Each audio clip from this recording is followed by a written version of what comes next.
Well, good morning. Welcome to Wake Up in the Word. We are looking forward to the promise. We are in First Peter chapter 3 today. Come join me. We're going to read a lot of scripture today about relationships. Relationships. As we look into that, I'm reminded I've got one of these brand new jars of bread and butter pickles that Sue just finished making. We've been up in the evening, even after church last night, putting up squash, other vegetables that folks have brought us. My goodness, on Sunday, Dan Radford showed up at the church and dropped to the back of his pickup truck to reveal a truck full of watermelons and squash, cucumbers, vegetables, and started giving away tomatoes. It blows my mind. And there's nothing but smiles all around. Like I said, the parking lot looked like a farmer's market. And then we have people knocking on our door, ringing the doorbell, bringing by bags full of vegetables. Thank you, Gary Creasy and Joe Parker and some others who just showed up, sharing the abundance of their own gardens. And we've even got some stuff growing out back here. I mean, it's just a time of life where you just smile and grin and thank God for those relationships. My very first pastorate, which was the New Rocky Creek Baptist Church in Mansfield, Georgia, they always told me because they couldn't pay me enough hardly to drive there to preach on weekends, but they said always leave your doors unlocked. So no danger, we weren't locking our doors anyhow during church down here in this farming community. But leave your doors unlocked. And during harvest season, quite often you would get into that vehicle to head home, and the back seat would be filled with all kinds of vegetables and things from the folks who just shared their abundance with us. Well, that's what life is supposed to be about. And when our relationships are correct, it's sharing the abundance of life and faith with each other. Well, as Paul did a lot of this in his epistles, now it's time for Peter to also get to relationships. And he confirms a lot of what Paul was saying in his passages. But he begins with the first relationship, your marriage. He goes home first. If you don't get it right inside your doors, you sure can't take it outside. He says, wives, in the same way, be submissive to your husbands, so that if any of them do not believe the word, they may be won over without words by the behavior of their wives when they see the purity and reverence of your lives. Keep in mind, it was a very strict society in those days, and husbands were often big dictators in their homes and often treated their wives poorly, to say the least. So he says, if you're stuck in one of those, let them see God in you. Let them see the beauty and reverence of your life. It may win them over. In fact, he even says your beauty should not come from outward adornment, such as braided hair, the wearing of gold jewelry, and fine clothes. Instead, it should be that of your inner self, the unfading beauty of a gentle and quiet spirit, which is of great worth in God's sight. For this is the way that the holy women of the past who put their hope in God used to make themselves beautiful. They were submissive to their own husbands, like Sarah, who obeyed Abraham and called him her master. You are her daughters if you do what is right, and you do not give way to fear. So don't let fear possess you. But in many marriage relationships, fear becomes a real issue. How do you deal with that? Now, listen, I would never say stay in an abusive relationship where your life and the life of your children is in danger. There's a time when you say enough is enough and you walk away, even though you may love that partner and you may want to see them restored. You are not supposed to put yourself and your family at harm to accomplish that, in harm's way, rather. So, be careful. There's a line that has to be drawn at some point, but sometimes a mean spirited old goat that you might be married to just needs someone to demonstrate the love of Christ to win him over. And you can see him completely changed. Yes, it happens. There are quite a lot of testimonies to the power of the gospel in the life of those who once were terrible, once were abusive, and once were living in their own bitterness and anger and fear, who came to know Jesus, and sometimes through the beauty of a Christian wife. And those are some of the best stories that are out there. So I hope you're not in a relationship like that, but if you are, give it a shot and share the love of God in that relationship and see if it doesn't make a difference.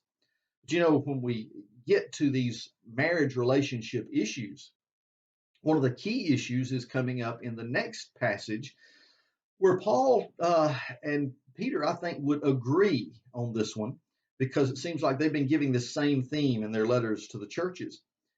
Husbands, in the same way, be considerate as you live with your wives and treat them with respect as the weaker partner and as heirs with you in the gracious gift of life, so that nothing will hinder your prayers.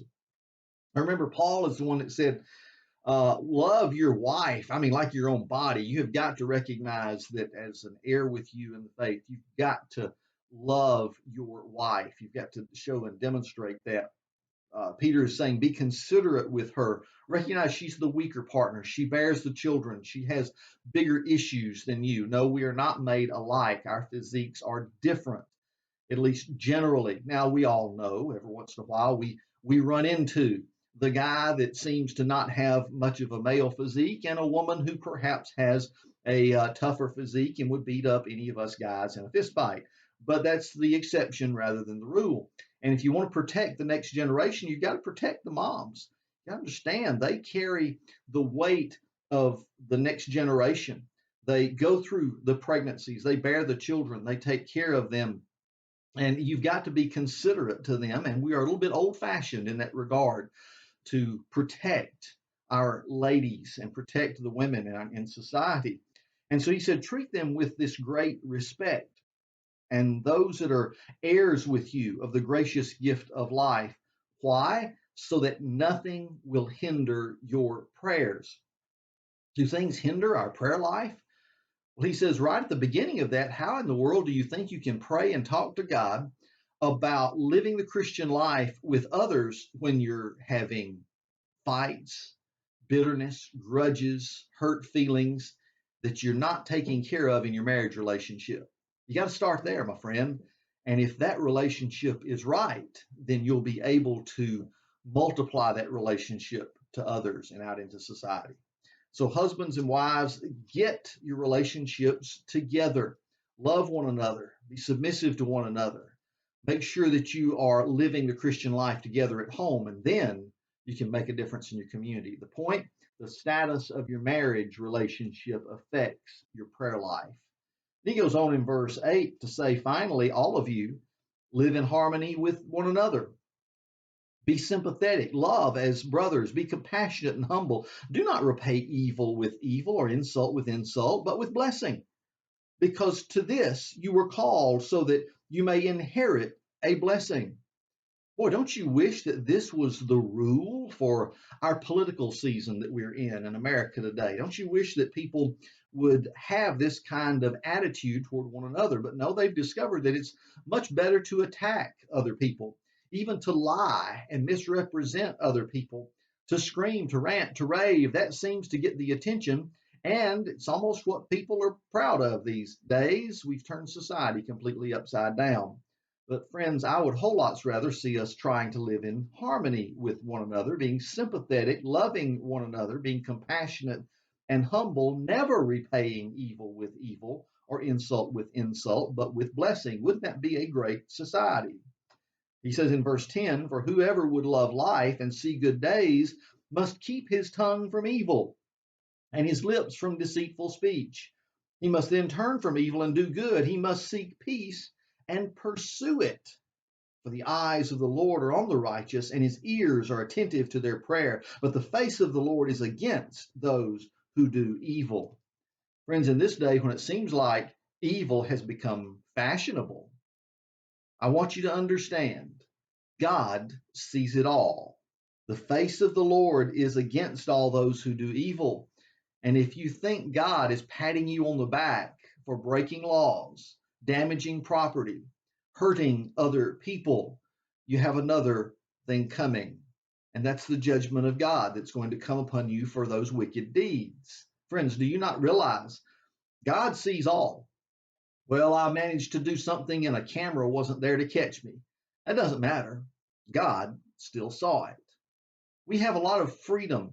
And in many cases in America today, we've been given freedom to even break the laws and no one's there to do anything about it. How does a society become better?